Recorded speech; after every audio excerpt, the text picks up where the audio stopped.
My father looked me in the eyes and said, "You failed this family. You walked away from honor." He wasn't angry. That would have been easier. It was cold disappointment from a man who believed I had dishonored our military lineage. I sat watching him toast my sister Rachel, surrounded by medals that bore everyone's name but mine, until her Marine general walked in, stopped in front of me, and said loud enough for everyone to hear, "Ma'am, you're the defense secretary." Before we jump back in, tell us where you're tuning in from, and if this story touches you, make sure you're subscribed, because tomorrow I've saved something extra special for you. My name is Victoria Hayes, and for 25 years, I let my family believe I was their greatest failure instead of their most classified success. The Hayes family legacy reads like a military history textbook. 4 generations of warriors, each building upon the honor of those who came before. My grandfather, General William Hayes, commanded the Pacific Theater Logistics during World War II. My father, Colonel Thomas Hayes, earned 3 Bronze Stars in Vietnam. My brother Marcus retired as a Navy captain after distinguished service in the Gulf War. And then there's Rachel, my younger sister, the golden child who everyone said inherited the true Hayes warrior spirit. Currently a lieutenant colonel in the Marines, she's stationed at Camp Pendleton, following a meteoric rise through the ranks that has Pentagon officials whispering about her future as the first female commandant of the Marine Corps. But me? I'm the cautionary tale they whisper about at family gatherings. The official story is simple and humiliating. Victoria Hayes, West Point graduate, class of 1998, washed out during her first deployment to Afghanistan. Couldn't handle combat stress. Had a breakdown. Quietly discharged and sent home to, quote, "figure things out." While my siblings continued the family tradition of service and sacrifice, I allegedly spent my 20s drifting between dead-end government jobs, never finding my purpose, never living up to the Hayes name. At family dinners, I'm introduced with barely concealed embarrassment. This is Victoria, our eldest. She works in Washington, government contractor stuff. The pause before works always hangs in the air like smoke from a failed mission. Dad's friends nod politely, then quickly change the subject to Rachel's latest commendation or Marcus's consulting work with defense contractors. In my childhood home, the walls tell the story of Hayes family honor. Framed photographs chronicle decades of military achievement, my grandfather receiving his stars, my father in jungle fatigues, Marcus at his Naval Academy graduation, Rachel in dress blues at her commissioning ceremony. There's a single photo of me in my West Point cadet uniform, tucked awkwardly in the corner, a reminder of potential that was supposedly squandered. The family narrative is consistent and crushing. Victoria was the one who couldn't cut it, the weak link in an otherwise unbreakable chain. While her siblings served with distinction in Iraq and Afghanistan, she crumbled under pressure and chose comfort over courage. My father's disappointment runs deepest. A Marine who earned his rank through blood and determination, he sees my supposed failure as a rejection of everything he taught me about duty, honor, and sacrifice. He doesn't say it outright, but his eyes carry the weight of a man who believes one of his children chose to abandon the values that defined his entire life. Rachel, to her credit, has never been cruel about it. But there's a distance there, a careful kindness reserved for family members who've disappointed you but whom you're obligated to love anyway. She includes me in celebrations but never asks for my perspective on military matters. She hugs me at holidays but talks around me when the conversation turns to service and strategy. The truth is, I let them believe the lie because the real story was classified so far above their clearance levels that revealing it would have been treason.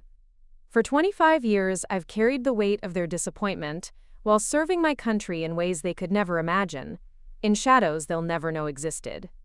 But tonight, at Rachel's promotion ceremony, that carefully constructed fiction is about to crumble completely. The call came at 2:47 a.m. on a Thursday morning, cutting through my sleep like a blade through silence. I knew the ringtone, the secure line that only 3 people in the world had access to. My hand found the encrypted phone before my mind fully processed what was happening. "Madam Secretary," the voice was crisp, professional, familiar. "General Harrison, Chairman of the Joint Chiefs. We have a situation." Multiple terrorist cells have coordinated simultaneous attacks across 7 NATO bases in Eastern Europe. Casualty reports are still coming in, but we're looking at potentially hundreds of military personnel affected. I sat up in my Georgetown apartment, already calculating logistics, threat assessments, and response protocols. 25 years in the shadows had trained my mind to process crisis scenarios in seconds. "What's our immediate response capability?" I asked, walking to my secure computer terminal. "That's why I'm calling, ma'am. NATO's requesting emergency consultation on coordinated counter-operations. The President wants your strategic assessment within 6 hours. We need you at the Pentagon." But then he paused, and I heard something in his voice I'd never heard before: uncertainty. "There's one complication," he continued. "The Marine unit stationed at Camp Pendleton is being deployed as part of the Rapid Response Team. Lieutenant Colonel Rachel Hayes is commanding the Advanced Tactical Unit. My sister, my baby sister, who thought I was a government paper pusher, was about to be thrust into a combat zone that I would be strategically managing from the Pentagon's most classified war room. Sir, I need to recuse myself from—" "Negative, Madam Secretary. You wrote the counterterrorism protocols they'll be using. You designed the extraction procedures that could save their lives. Your personal connection doesn't override national security." I stared at my reflection in the dark window, seeing not the disappointment my family knew, but the woman who had spent 2.5 decades making decisions that kept American soldiers alive. "Understood, General. I'll be there in 40 minutes. After I hung up, I stood in my apartment surrounded by the careful fiction of my civilian life. Modest furniture, generic artwork, nothing that would suggest the person living here had the authority to deploy armies or authorize covert operations that never made the news. I opened my closet and reached past the business casual clothes that supported my cover story. In the back, behind a false panel, hung a single suit, the kind worn by people who make decisions in windowless rooms that history will never know about. As I dressed, my phone buzzed with a text from Rachel. "Big day tomorrow. Getting deployed overseas. Dad's so proud. Wish you could understand what this means to our family." I stared at that message for a long moment. My sister was about to enter a war zone designed by terrorist networks I'd been tracking for 3 years. She would be using tactical approaches I'd personally developed after analyzing dozens of similar attacks. Her life would depend on intelligence gathered by assets I'd personally recruited and strategies I'd personally approved. And she had no idea that the sister she pitied for not understanding military service would be the one coordinating every aspect of her mission from the Pentagon's most secure command center. I deleted the message without responding, grabbed my security clearance badge, the one that read Defense Secretary Victoria Hayes, Level Alpha Ultra, and headed into the night. In 6 hours, Rachel would receive her deployment orders. In 12 hours, she'd be wheels up for a combat zone. And somewhere in between, I'd have to decide whether maintaining my cover was worth more than ensuring my sister came home alive. The irony wasn't lost on me. The family failure was about to become responsible for saving the family hero. The Pentagon at 3:30 a.m. is a different beast entirely. Gone are the tourists and guided tours, replaced by the quiet intensity of a machine that never sleeps. Security checkpoints that normally process hundreds of visitors stood nearly empty, manned by guards who knew better than to ask questions when someone with my clearance level arrived in the middle of the night. I badged through 7 different security points, each one granting access to increasingly classified levels of the building. My heels clicked against polished floors as I descended into the sub-basement levels that most Pentagon employees never knew existed. Down here, in the heart of American military intelligence, fluorescent lights hummed over corridors lined with reinforced steel doors, each one hiding operations that could reshape global politics. The Strategic Operations Center occupied an entire floor, its walls lined with monitors displaying real-time intelligence feeds from every corner of the globe, satellite imagery, intercepted communications, troop movements, weather patterns, all flowing in constant streams of data that trained analysts converted into actionable intelligence. When I entered the main command center, the controlled chaos hit me like a familiar song. Dozens of uniformed officers and civilian contractors worked at terminals, Their conversations, a low murmur of coordinates, status updates, and tactical assessments. Preparing and narrating this story took us a lot of time, so if you are enjoying it, subscribe to our channel. It means a lot to us. Now back to the story. 3 massive screens dominated the front wall, displaying maps of Eastern Europe, with red markers indicating the attacked NATO bases. Madam Secretary, Colonel Martinez, my chief intelligence officer, approached with a tablet full of preliminary reports. We've confirmed coordinated strikes at 7 locations. The pattern suggests months of planning and inside intelligence about base security protocols. I studied the data, my mind automatically processing threat vectors and response scenarios. This wasn't random terrorism. This was strategic warfare designed to test NATO's rapid response capabilities. Casualty reports? 63 confirmed KIA, over 200 wounded, but ma'am, the pattern of attack suggests they were targeting specific personnel. We think they have detailed intelligence on our command structures. A chill ran down my spine. If the terrorists had inside information about NATO operations, they would know about Rachel's unit deployment before it happened. General Harrison appeared at my shoulder, his expression grim. The president wants options in 3 hours. NATO's requesting immediate tactical support, and the Joint Chiefs are convening an emergency session at 0600. I nodded, slipping into the role I'd inhabited for over 2 decades. I need complete files on all 7 attack sites, analysis of the coordination patterns, and background checks on every NATO personnel with access to deployment schedules. As my team scattered to fulfill the orders, I moved to my private terminal and began pulling up classified databases that contained years of counterterrorism research. Patterns emerged quickly, too quickly. This level of coordination required resources and intelligence that only a few organizations possessed. Colonel Martinez, I called out, cross-reference these attack patterns with Operation Nightfall protocols. His face went pale. Operation Nightfall was a counter-terrorism initiative I'd developed 5 years ago, so classified that fewer than 20 people knew it existed.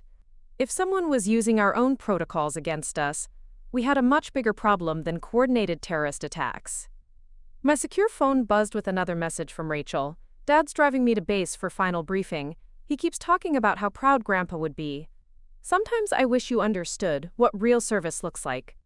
I stared at that message, surrounded by screens showing the aftermath of attacks I'd spend the next 6 hours analyzing, developing responses that could save hundreds of lives, including my sister's. The irony burned like acid in my throat. In this room, I was the defense secretary, architect of American military strategy, guardian of national security. But to my family, I was still just Victoria, the failure who never understood what true service meant.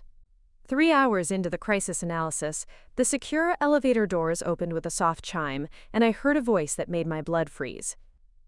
Ma'am, I need to speak with the defense secretary immediately. We have Marines deploying into what might be a trap. I turned from my terminal to see a familiar figure in dress-a-blues striding across the command center floor. Brigadier General Sarah Morrison, Rachel's commanding officer at Camp Pendleton. Behind her, looking small and out of place in civilian clothes, walked my sister. Rachel's eyes swept the command center with obvious awe, rows of classified terminals, wall-mounted screens displaying global intelligence feeds, uniformed personnel moving with the urgent precision of a military operation in progress. This was her first time seeing the Pentagon's nerve center, and I watched her try to process the scope of what she was witnessing. The defense secretary is currently in a classified briefing. Colonel Martinez intercepted them smoothly. I can arrange a meeting with... Colonel, with all due respect, General Morrison cut him off. My Marines are deploying in 6 hours into what our intelligence suggests is a coordinated trap. I need strategic oversight from someone with counterterrorism authority, and I need it now. I stood slowly, knowing that the moment I turned around, everything would change. For 25 years, I'd managed to keep my 2 worlds separate. But crisis has a way of collapsing carefully constructed barriers. General Morrison, I said, my voice carrying the authority that comes with making life and death decisions. I understand your concerns about the deployment. Both women turned toward me, and I watched the recognition hit General Morrison like a physical blow. Her expression shifted from professional urgency to complete shock, then to something approaching reverence.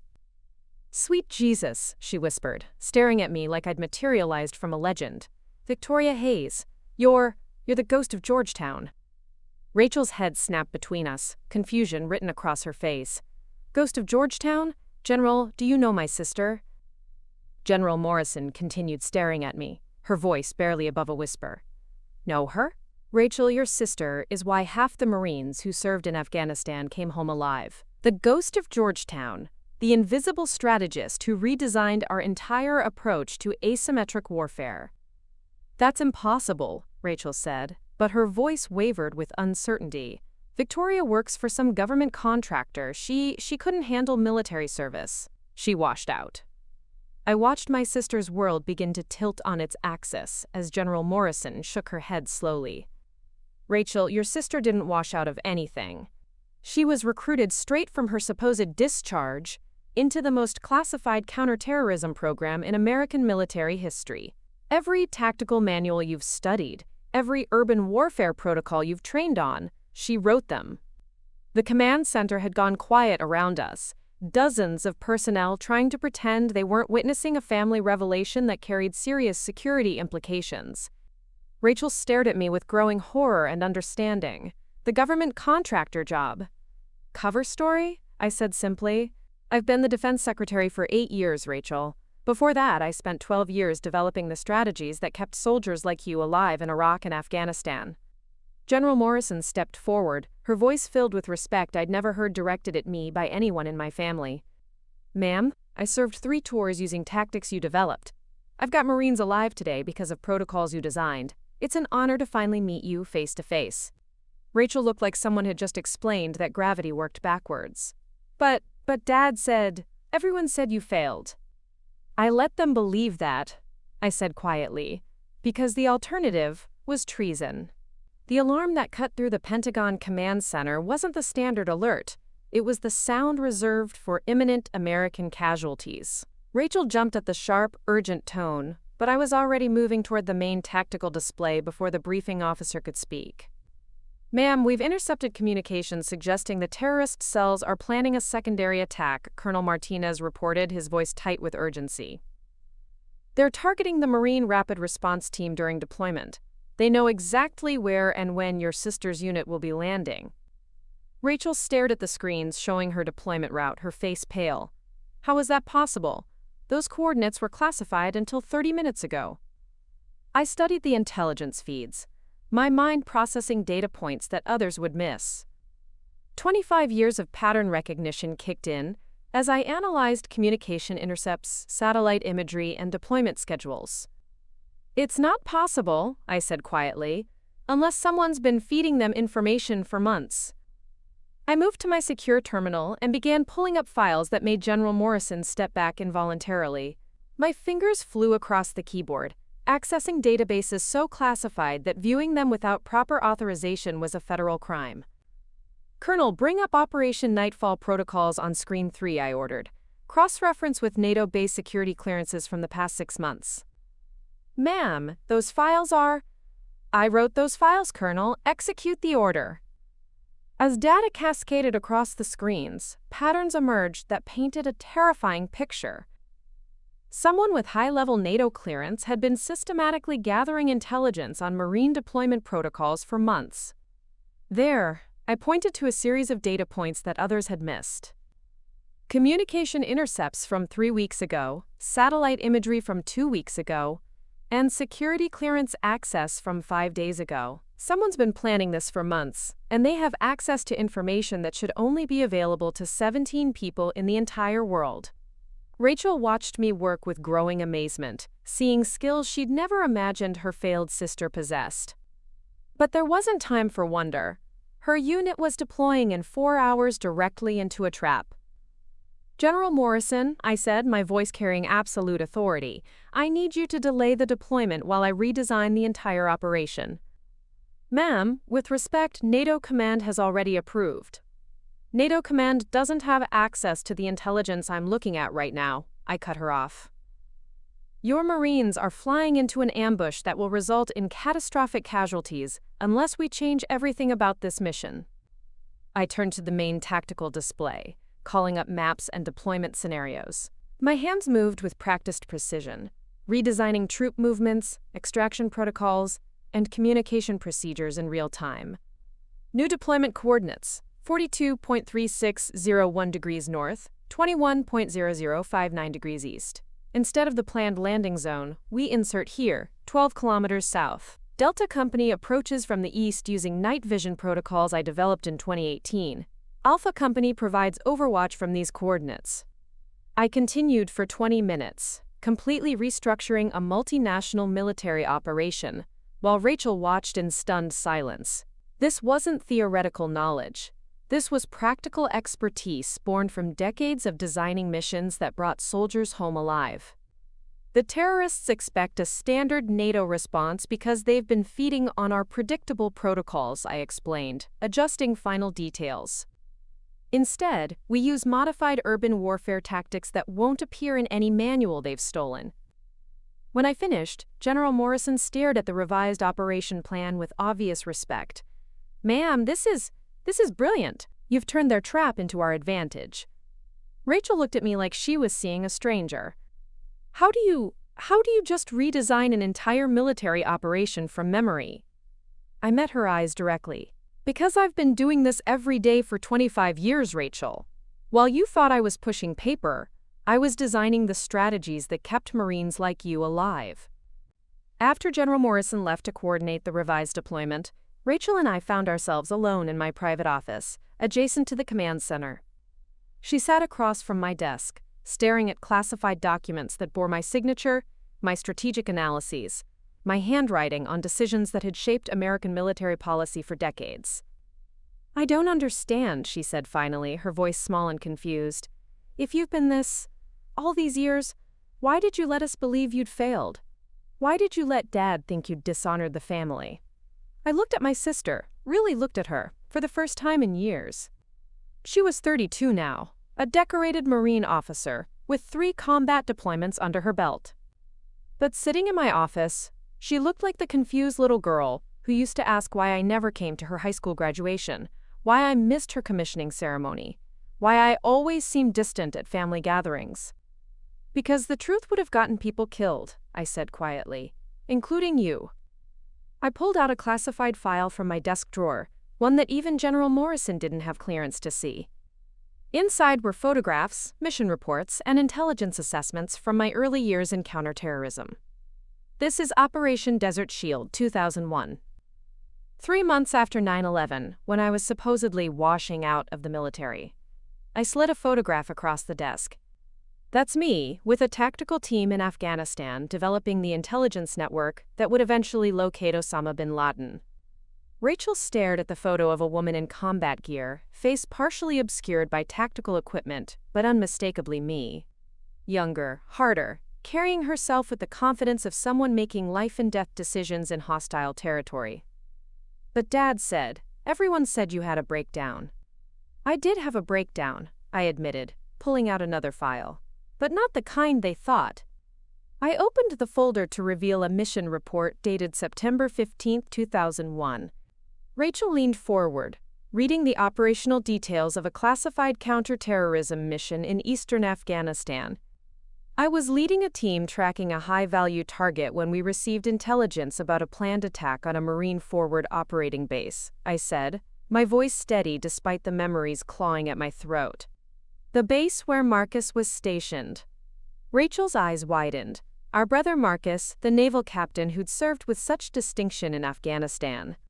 The intelligence was solid, but acting on it would have blown my cover and compromised 3 years of deep infiltration work. I had to choose: save my brother's life or protect an operation that could prevent hundreds of future attacks. I pulled out the final document, an after-action report written in my own hand, every word burned into my memory. I chose the mission. I let Marcus's base get attacked because protecting my cover was deemed more critical to national security. 37 Marines died in that attack. Marcus survived, but he never knew his sister could have prevented it. Rachel's face had gone white. You You had to choose between saving Marcus and maintaining your cover?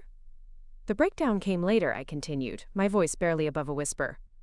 When I realized that being effective at this job meant making decisions that would haunt me forever. When I understood that protecting my family meant letting them believe I was a failure, rather than telling them their sister was responsible for keeping secrets that could get them killed. I closed the files and looked directly at my sister.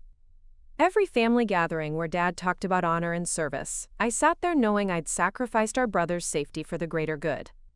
Every time he called me a disappointment, I accepted it, because the alternative was explaining that their daughter was the kind of person who could let Marines die to protect a mission.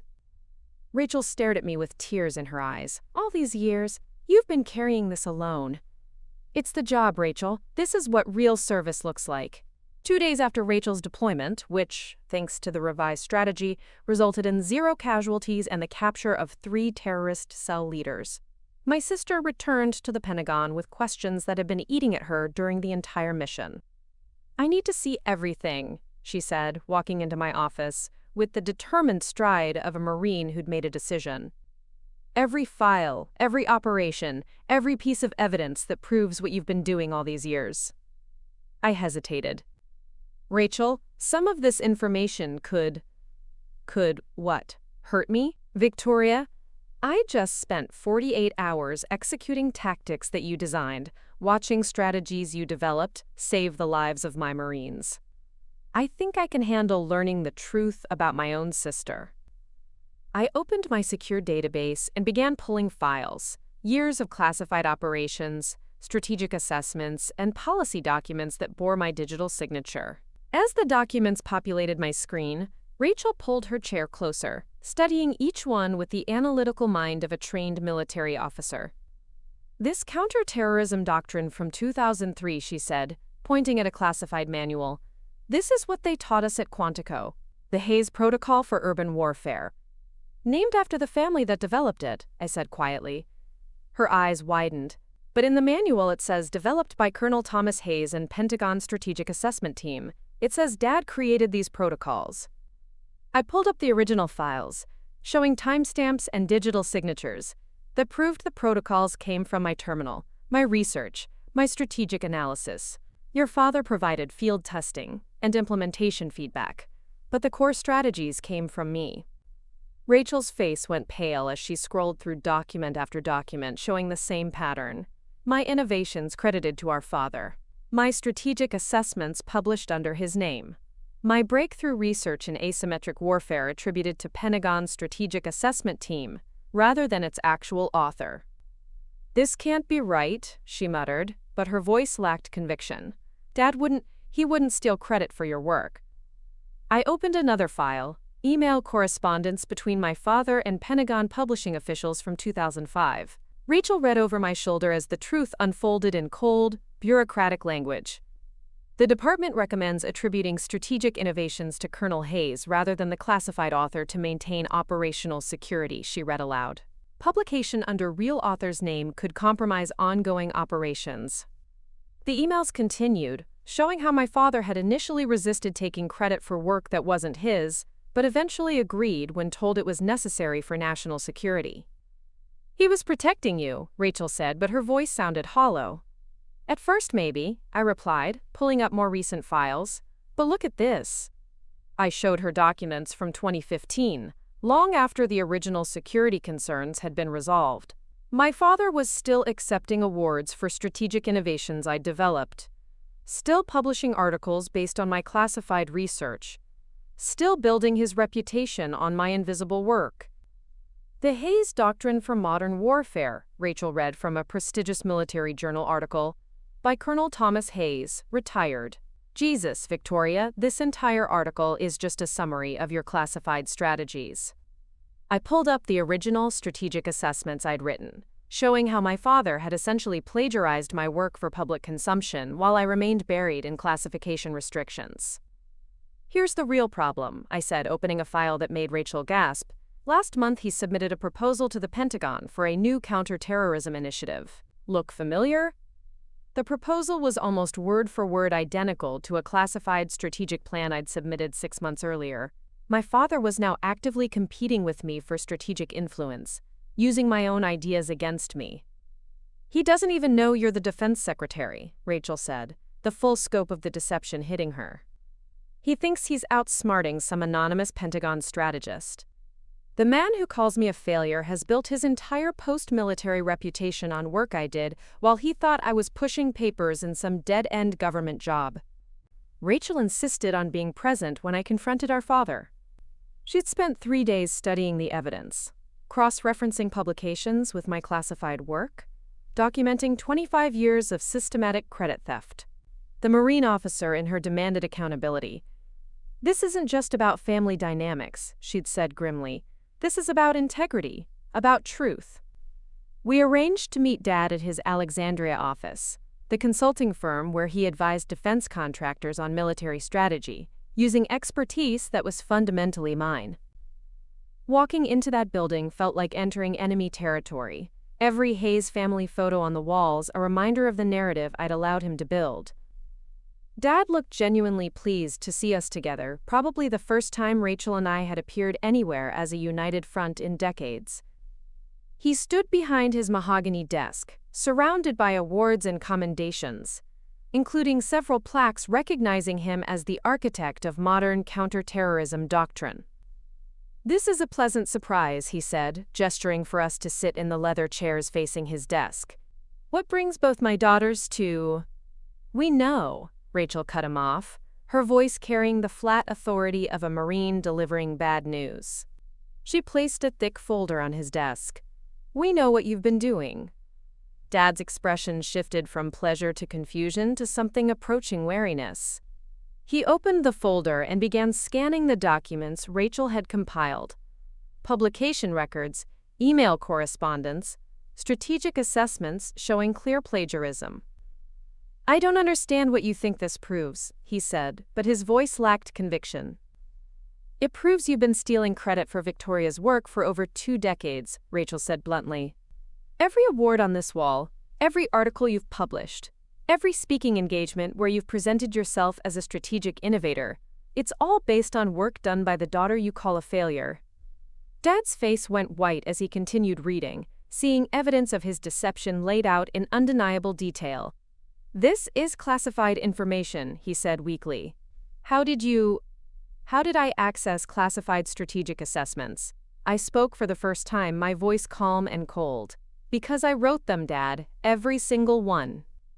I stood up and walked to his award wall, studying a plaque that read, "Colonel Thomas Hayes, Pioneer of Modern Urban Warfare Doctrine." "This doctrine you're celebrated for creating? I wrote it in 2003 while you thought I was filing paperwork in some forgotten government office. This award for innovative counterterrorism strategies? Based on intelligence networks I developed while you told people I couldn't handle military pressure." Dad sank into his chair, the weight of exposure crushing his carefully constructed reputation. "You don't understand," he said desperately. "They told me it was necessary. For operational security. They said publishing under your name would compromise ongoing missions." "That was 20 years ago," Rachel interjected harshly. "What's your excuse for the last decade of stealing her work?" Dad looked between us, trapped and cornered. I thought I was preserving the family legacy. When they said Victoria's work had to remain classified, I thought someone should get credit for the Hayes family contributions to military strategy." "So you chose yourself," I said quietly. "You chose to let your daughter believe she was a failure, while you built a reputation on her invisible success." "I didn't know you were—" He stopped, the full implications hitting him. "My God, Victoria, are you telling me you're—" "The defense secretary," I finished. "The person whose strategic assessments you've been plagiarizing for publication. The architect of every counterterrorism protocol you've claimed as your own innovation." The room fell silent except for the ticking of an antique clock on his bookshelf. Dad stared at me like I was a stranger, which, in many ways, I was. "All these years," he whispered, "when I criticized your lack of ambition, your failure to serve with honor." "You were talking to the person responsible for keeping American soldiers alive," I said, "including your son. The decision to go public came after 3 sleepless nights of wrestling with 25 years of conditioning that demanded secrecy. Rachel had been relentless in her arguments. The classified operations can stay classified, but your contributions to public military doctrine deserve recognition. You've let Dad build a career on stolen valor while you hid in the shadows. The venue was the Marine Corps Heritage Foundation's annual symposium.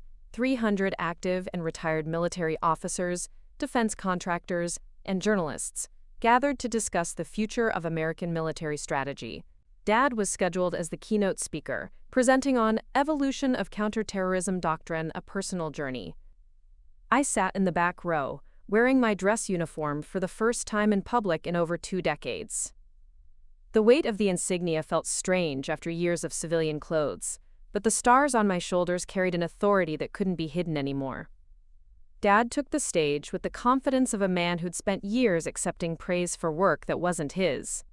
He began his presentation by displaying a slide titled The Hayes Doctrine, 25 Years of Strategic Innovation. "Ladies and gentlemen," he said, his voice carrying through the auditorium, "today I want to share the evolution of strategic thinking that has fundamentally changed how we approach asymmetric warfare." He clicked to the next slide, showing urban warfare protocols I'd developed in 2004. He spoke with authority about strategic decisions he'd never made, tactical innovations he'd never conceived, intelligence networks he'd never built. I waited until he was 15 minutes into his presentation, explaining counterterrorism strategies to an audience that included officers who'd used those very tactics to save lives in combat zones around the world. Then I stood up. The movement caught General Morrison's attention first. She was sitting 3 rows ahead of me, and when she turned to see who was moving during the presentation, her face went pale with recognition. "Sweet Jesus," she whispered, loud enough for those around her to hear. "That's the Defense Secretary." The whisper rippled outward like a stone dropped in still water. More heads turned, more voices murmured. The audience's attention began shifting from the speaker to the woman in uniform standing at the back of the room. Dad noticed the disturbance and paused mid-sentence, shading his eyes against the stage lights to see what was causing the commotion. "I'm sorry for the interruption," I said, my voice carrying clearly through the auditorium's acoustics. "But I believe there's been a fundamental misattribution of authorship." The room went completely silent. Dad's face went white as he recognized my voice, then my uniform, then the implications of my presence. General Morrison stood up, snapping to attention. "Ladies and gentlemen," she announced, "Defense Secretary Victoria Hayes." The entire auditorium erupted. Officers scrambled to their feet, some saluting, others applauding, most simply staring in shocked recognition. Cameras from the military journalists began flashing as they realized they were witnessing something unprecedented. I walked down the center aisle, my footsteps echoing in the sudden quiet. When I reached the stage, Dad was still standing frozen behind the podium, staring at me like I was a ghost materialized from his worst nightmares. "Colonel Hayes," I said formally, using his military rank rather than Dad for the first time in my adult life. "The strategic innovations you're presenting were developed under my direct oversight between 2001 and 2023. The Hayes Doctrine, the urban warfare protocols, the counterterrorism assessment frameworks, all originated from classified Defense Department strategic analysis under my signature." I turned to address the audience directly. For 25 years, operational security requirements prevented me from claiming credit for strategic work that needed to remain classified. However, the doctrines being presented today have been declassified and incorporated into public military training. The original author was not Colonel Thomas Hayes. The auditorium remained silent, 300 military professionals processing the implications of what they were hearing. The original author, I continued, looking directly at my father, was Defense Secretary Victoria Hayes, the woman this family believed had failed to serve with honor. The applause that followed wasn't polite or ceremonial. It was the thunderous recognition of military professionals acknowledging a truth that had been hidden for decades. Dad stepped away from the podium, his presentation forgotten, his reputation crumbling in real time. But for the first time in 25 years, I stood in the light instead of the shadows. 6 months after the Marine Corps Heritage Foundation Symposium, I stood in the Pentagon's main briefing room, preparing for what would become known as the Hayes Family Integration Protocol, a classified briefing where Rachel would officially join my strategic assessment team as a field operations consultant. The irony wasn't lost on me. For 25 years, I'd worked to keep my family at arm's length from my professional life. Now, Rachel's combat experience and tactical expertise had proven invaluable in bridging the gap between strategic theory and battlefield reality. "Ma'am," Colonel Martinez announced, "Lieutenant Colonel Hayes has arrived for the briefing." Rachel entered wearing her dress blues, but there was something different about her bearing now. Gone was the unconscious deference she'd once shown toward what she thought was her failed older sister. In its place was the respectful professional relationship between two military officers who'd earned each other's trust through shared service. "Madam Secretary," she said formally, then smiled. "Ready to redesign global counterterrorism strategy?" We'd spent the past months working together on something unprecedented, a comprehensive review of American military doctrine that incorporated lessons learned from 25 years of classified operations. Rachel's field experience provided crucial insight into how theoretical strategies actually performed under combat conditions. "Before we begin," I said, gesturing toward the secure communication terminal, "we have a call scheduled with someone who's been waiting a long time to speak with both of us." The screen flickered to life, revealing Marcus in his Navy dress uniform, calling from his duty station in Norfolk. Our brother had been briefed on my actual role 2 months ago, after Rachel and I decided the family had endured enough deception for one lifetime. "Little sister," he said, grinning at me through the screen, or should I say Madam Secretary. I'm still getting used to the idea that my big sister has been running half the Pentagon while I thought she was filing insurance paperwork. The healing between Marcus and me had been perhaps the most profound. When he learned that I'd allowed his base to be attacked to protect my cover, he'd been quiet for a long time. Then he'd said something that still took my breath away. "You made the right call. 37 Marines died that day, but the intelligence networks you protected probably saved thousands more. That's what command means, making impossible decisions and living with them." "How's the new assignment treating you?" I asked. "Well, it's definitely different being the brother of the defense secretary instead of the brother of the family failure," he said with a laugh. "My commanding officer now asks for my opinion on strategic assessments. Apparently, he figures some of your expertise might have rubbed off on me genetically." Rachel leaned into the camera frame. "Marcus, you should see her work. It's like watching someone conduct a symphony, except instead of music, she's orchestrating global military operations." "Speaking of which," Marcus said, his expression growing more serious, "I wanted to thank you both for what you did with Dad. The situation with our father had been the most complex part of our family reconciliation. After the public revelation at the symposium, he'd faced immediate scrutiny from the defense contracting community. Several of his consulting contracts had been terminated when clients realized his strategic expertise was essentially borrowed from someone else. But rather than allowing him to be completely destroyed by the exposure, Rachel and I had worked together to find a path forward that preserved his dignity while acknowledging the truth. "He's doing better," Rachel reported. The consulting firm restructured his role. Instead of presenting himself as the originator of strategic doctrine, he's now positioned as an expert in field implementation of existing strategies. It's honest work that draws on his actual combat experience. More importantly, Dad had finally begun the process of acknowledging what he'd done and why. The conversations had been painful but necessary. He'd admitted that after years of accepting credit for my work, he'd begun to believe his own manufactured reputation. The lie had become so embedded in his identity that confronting the truth felt like professional suicide.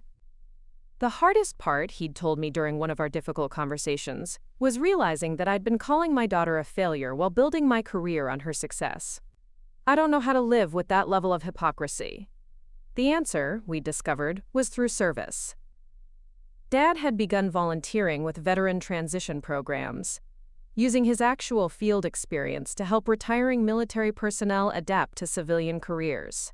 It was work that drew on his genuine expertise rather than stolen innovations. "There's something else," Marcus continued through the video call. I've been working with a military historian to document the real story of the Hayes family contributions to modern warfare. Not the sanitized version, but the truth about how strategy actually gets developed and implemented. I felt a warmth spread through my chest. For the first time in decades, the Hayes family legacy would be based on truth rather than carefully constructed fiction. The book's tentative title, Marcus said with a grin, is The Ghost and the General: How the Defense Secretary Saved American Lives from the Shadows. Rachel laughed. Subtle. Actually, I said, I prefer something simpler. Maybe just Service, a family story. Because that's what this has always been about, finding different ways to serve something larger than ourselves. The briefing that followed was unlike any I'd conducted before. Instead of working in isolation, making strategic decisions that would be implemented by people I'd never meet, I was collaborating with family members who understood both the human cost of military action and the necessity of difficult choices. As we worked through complex scenarios involving international terrorism, military logistics, and strategic partnerships, I realized that the 25 years of separation hadn't been entirely wasted. Rachel brought field experience I could never have gained in Pentagon offices. Marcus offered operational insights from naval perspectives I'd never considered. Even Dad's consulting work had given him practical knowledge about how military strategies translate into civilian contractor capabilities. We were stronger together than any of us had been apart. When the briefing concluded, Rachel and I walked together through the Pentagon corridors toward the exit. These halls no longer felt like a place where I hid from my family.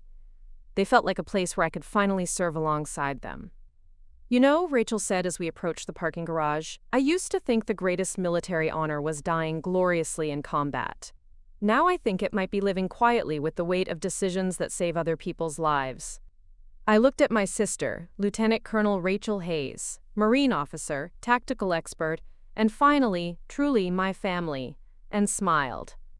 That, I said, is what real service looks like. Outside, the Virginia sun was setting behind the Washington Monument, casting long shadows across the city I'd spent decades protecting from threats most people would never know existed. For the first time in 25 years, I wasn't walking those shadows alone. My name is Victoria Hayes. I am the Defense Secretary of the United States. And I am no longer the family failure. I am simply a woman who found a different way to serve, and a sister who finally came home.